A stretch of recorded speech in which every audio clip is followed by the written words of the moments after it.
Caitlin Clark is one of the biggest sensations in the WNBA, and in this game she shows exactly why, breaking a franchise record. And it's only her first season in this league. Imagine if she continues playing like this, what the future has in store for her. The Mercury wins the tip-off and the game is ready to go, and Caitlin Clark wastes no time to start the game in her own fashion. She immediately goes to screen and roll, and she usually looks to get her teammates involved to get loose and then shoot, but this time she opens the quarter with a bucket from downtown. Cooper would get right back at her, scoring off the pick and roll too, using a nice hesitation move. But we are about to witness a franchise quarter for the Fever guard starting from this point on. First, she manipulates the pick and roll to score off the glass, and then we are just going to see dimes from all over the floor, in all shapes and forms. First, she starts with this inbounds pass to Mitchell, then a nice pick and roll pass to Boston for a short roll jumper. After that, she once again finds Mitchell on the fast break for an easy 2 points. And we are not even close to getting started. On the next pick and roll, the Mercury defends the ball in ice coverage, forcing her to go right, but she stays patient and does not panic and eventually finds the cutting Mitchell for yet another assist. And then she also shows her vision in the full court game, throwing a dime for Mitchell once again and getting her 7th assist in the first quarter, which is a franchise record. On the other side, there was not a lot to see this quarter, besides some Brittany Griner plays where she showed that she can both score the ball and also on this nice set play for her to get the ball down low, to be patient and to find the open shooter when doubled. Allen also had a few nice plays, finishing strong, going to the paint off the pick and roll, and attacking the lanes and finding her bigs for open jumpers. In fact, that was the way the first quarter ended, and the Fever were up 28-16. The second quarter, BG wanted to inspire a comeback out of her teammates and get the Mercury into the game, but as we will see, she won't find much success in it. She would start great though, showing off amazing footwork when getting doubled and hitting a nice layup with the so-called step-through move. A tough finish, one might say. However, once again, it would be Clark and her buddies that would give hell to Mercury. After her amazing quarter, where she would pass the ball, facilitate the offense, and get her teammates involved, this time Clark decided that it's time to take matters into her own hands, but now with shooting and scoring the ball. And this is a play that will shock everybody, especially her naysayers and her doubters. A lot of people might say that Clark is soft, only settles for jumpers, and shies away from contact, but that could not be further from the truth. On this play, she shows straight bully ball, the one Carmelo Anthony was known for back in his Nuggets days. She bullies her defender to the rim, showing great physicality and lowering her shoulder to attack the opponent and seek the contact. Talk about being tough, and of course she makes the layup, which adds to it even more. And if that's not enough, she also shows how crafty she is with the ball in her hands. She has varieties of dribble moves and combos in her bag, ready to go no matter what the defense gives her. And in this play we can clearly see that she indefinitely puts defenders on skates at will. And on pick and rolls, it's a nightmare to guard her.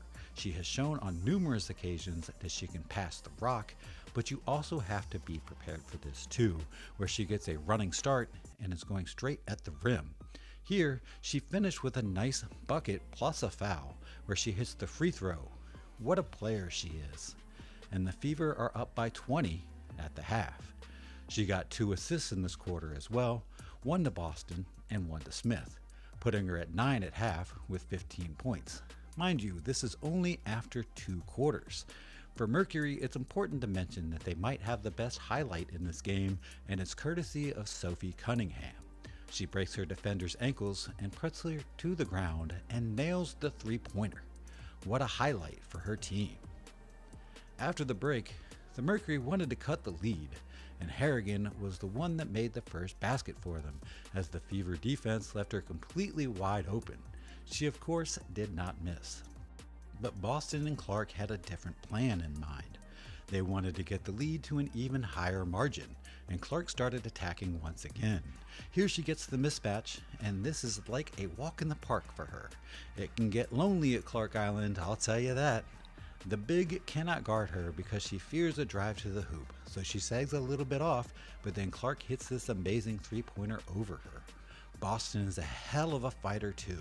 She has shown that many times, and she shows it once again, not giving up on this play and getting the offensive rebound and another possession in which she ends up scoring.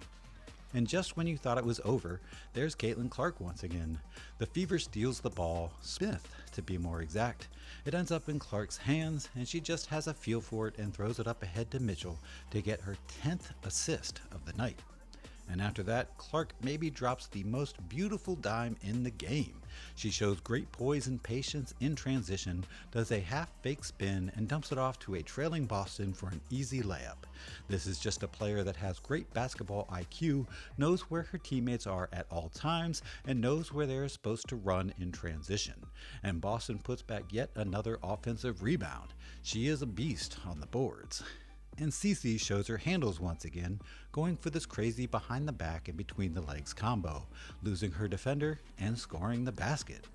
Mercury would show some life at the end of the quarter, Cooper with a few nice baskets, Harrigan too, but it was only good for a 23-point deficit at the end of the third. A score set by this Cunningham bucket.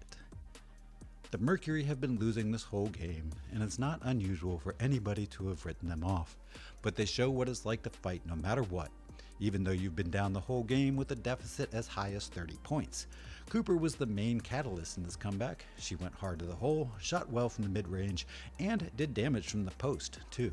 She even ran well in transition, and with this bucket, she cut the lead to only 4 with a little bit more than 3 minutes left to play in the game. In case you forgot, the Fever were up by 23 at the end of the third, and the Mercury managed to cut that lead to only 4 points. And that right there, it is not easy to do, especially if you've been losing the whole game. That's an amazing spirit, and everyone should feel motivated by it. We also cannot forget Harrigan, and Cunningham too, as they also helped in this run a lot. But Clark was not going to let that slide, and once again showed why she is one of the most clutch players. And even though the Mercury were on the verge of coming back, she stayed calm, played well, did not rush, and had 2 huge assists, getting the ball to the low post and throwing a nice skip pass across the court to Mitchell to ice the game for the Fever and help them get yet another win in this competition. She finished the game with 20 points, 13 assists, and 6 rebounds, having a career night getting her team to a double-digit win number for the season. Although in the fourth, the Mercury came pretty close. If you observe the whole game, you would see that they absolutely stood no chance of beating the Fever, especially not if they play like this. Alright, that's it for this one. Thanks for watching. Let us know what you thought down below in the comments. Don't forget to like, subscribe, and share the episode if you enjoyed it. And we'll see you in the next one.